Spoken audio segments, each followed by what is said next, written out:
सीताराम, मैं बीना शर्मा, न्यूमरोलॉजिस्ट। पितृ अमावस।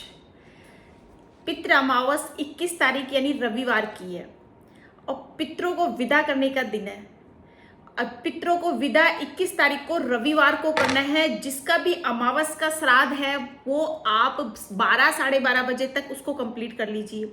और जो भी आपके ज्ञात या अज्ञात पितर है, आपने अब तक उनके लिए कोई तर्पण नहीं कराया या आपको उनकी तिथि के बारे में ज्ञात नहीं है, तो आप ये फल पितृ अमावस के दिन यानी अमावस्या के दिन कर सकते हो। उस दिन आपका किया हुआ दान, किया हुआ फल, पुण्य, तर्पण का कई गुना फल आपके पितरों को मिलेगा। पितर जब आपके तर्पित हो जाएंगे तब आपकी जो भी विश है, जो आपकी पेंडिंग विश चल रही है, वो पितर आपको प्रदान करके जाएंगे। पितर का आशीर्वाद मिलता है तब घर परिवार की ग्रोथ बढ़ती है, रुके हुए सारे काम बनते हैं और वंशवृद्धि का प्रमुख कारण पितर को खुश रखना यानी पितरों का आशीर्वाद लेना।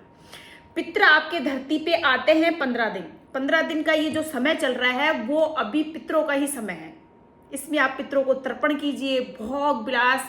तो अपन को क्या करना है, मैं पहले भी आपको बता चुकी हूँ कि गाय की सेवा जरूर करनी है। 2 रोटी सुबह की सबसे पहले गाय को खिलाइए, स्नान करके बना के। कुत्तों को भोजन करना है, कुत्तों को बिस्किट, ब्रेड जो भी आप डाल सके वो कुत्तों को खिलाइए। चींटियों को भोग लगाइए। चींटियों को आप 7 तरह का अनाज मीठा और घी के साथ 7 तरह का अनाज मिला के आप चींटियों को भी इन श्राद्ध के पक्ष में आप खिला सकते हो। इससे भी आपको बहुत आशीर्वाद मिलेगा, बहुत ज़्यादा आपको लाभ मिलेगा आपके पितरों का। और सेकंड है, अपने घर की बहन बेटियों को, आपका कोई श्राद्ध है या नहीं है परिवार में, या आपको ज्ञात अज्ञात कुछ भी है, फिर भी इस पितृपक्ष की अमावस्या के दिन अपनी बहन बेटी को बुला के भोजन जरूर कराइए। अगर साथ में अगर आप भांजे को भी भोजन कराते हो यानी बहन की संतान को भी, एक पुत्र संतान को भी आप भोजन कराते हो, तो पितृ इससे बहुत खुश होते हैं और आपको आशीर्वाद देते हैं। इस दिन आपको, अमावस्या के दिन आपको ब्राह्मण को भी भोजन जरूर कराना है। मैंने पहले भी अपना वीडियो में बताया था कि आपको पत्तल दोनों में ही बहन बेटी को भोजन कराना है अमावस्या के दिन, और पत्तल दोनों में ही आपको पंडित को भोजन कराना है, ब्राह्मण को। जो कर्मकाठी ब्राह्मण होते हैं, जो चुटिया वाले होते हैं, उन ब्राह्मण को आपको भोजन कराना है। कर्मकाठी ब्राह्मण को भोजन कराओगे तो आपके पितरों का पुण्य, आशीर्वाद, जो भी आपकी विश कामना होती है वो जरूर पितर बोलते हैं। आप जो भी अपनी विश है भगवान अपन को देते हैं, लेकिन भगवान अपन को देंगे तो पितरों के द्वारा ही वो अपन को देंगे। वो पूछते हैं कि आपके परिवार के लोगों ने किस हिसाब से आपका, मतलब कि आपको तर्पण दिया, आप जो धन संपदा छोड़ के आए उसमें वो क्या दान पुण्य करते हैं। पितरों का ये 15 दिन का महीना दान पुण्य के लिए भी बहुत ही कारगर माना जाता है। तो क्या दान पुण्य कर रहे हैं, क्या वो आपको खुश रख पा रहे हैं या तर्पण कर पा रहे हैं, सब चीज का वो लेखा जोखा जब वो भगवान को आपके बारे में बताते हैं तो भगवान खुश होकर पितरों द्वारा वो आपको आशीर्वाद दिलवाते हैं।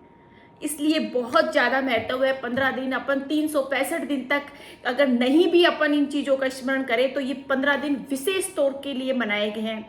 और जिसमें लास्ट जो अमावस्या का दिन होता है, जब पितृ धरती से विदा लेके अपने अपने लोक में जाते हैं या स्वरलोक में अपना स्थान ग्रहण करते हैं, तो वो 15 विदाई का दिन है। उस दिन अपने घर की बहन बेटी को भोजन के लिए आप जरूर बनाइए।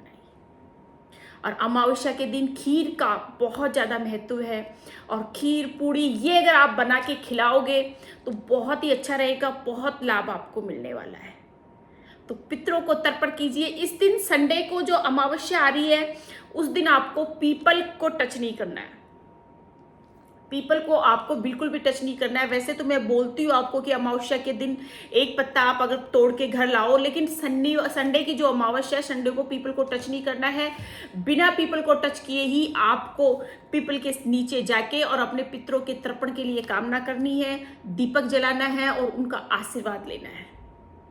तो पितृपक्ष में किए हुए जो भी पुण्य हैं आपके, वो आपको बहुत लाभ पहुंचाएंगे। अगर आपने दान दक्षिणा, गाय की सेवा, गाय को रोटी दी, आपने कुत्तों की सेवा की, आपने दक्षिणाएं दी, आपने ब्राह्मण भोग किया, आपने अपनी घर की बहन बेटी जो आपके खून का हिस्सा है, आपकी जमीन जायदाद सबका वो हिस्सा है, आपके पितरों का वो अंश है, उसको आप बुलाइए।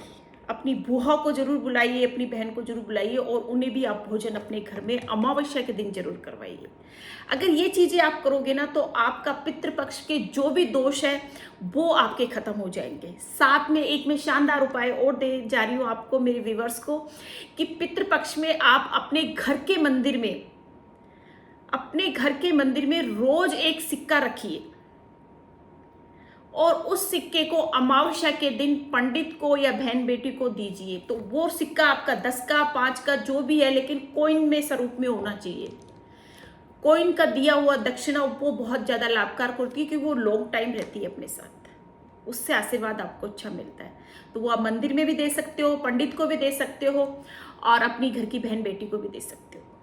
जिन पितरों की क्या कहते हैं ना, आपने उनकी प्रॉपर्टी खा रहे हो, उनके घर में रह रहे हो, उनकी जमीन जायदाद सब का सुख आप भोग रहे हो, उनको अमावस्या के दिन जरूर तर्पण देना। और किसी की भी अगर आप मदद करते हो, भोजन कराते हो, अपने पितरों का स्मरण करके, अगर आप पंडित को खाना खिला रहे हो तो आप पंडित के आगे नतमस्तक हो जाइए, नाक रगड़ दीजिए, उनके पैर छूइए, अपना सिर उनके पैर माथे लगा दीजिए अपने पितरों का स्मरण करके कि इनको करवाया हुआ भोजन, इनको दी हुई दक्षिणा, इनका सबका तर्पण हमारे पितरों को मिले। पितृदेव होते हैं, पितृ देवता होते हैं। अपन ऐसे थोड़ी बोल पाते हैं कि फलाने का पिता आएगा आज खाना खाने या फलाने की माता आएगी आज खाना खाने, वो अपन नाम नहीं लेते, वो देव तुल्य हो जाते हैं। चाहे उनको अपन से किसी भी तरह का रिश्ता हो, किसी के पिता होते हैं, किसी के दादाजी होते हैं, किसी की दादी होती है, जो भी आपका कनेक्शन हो, तो अपन उनको इस नाम से नहीं संबोधित करना कि दादाजी आ रहे हैं घर पे आज खाना खाने, नहीं, आपको यही बोल रहे हैं पितृदेव आ रहे हैं। तो अमावस्या के दिन जरूर कीजिए पितृ तर्पण और अपने पितरों को आशीर्वाद पाइए। उनकी शांति के लिए, उनके कृपा के लिए ये 15 दिन बहुत ही कारगर है।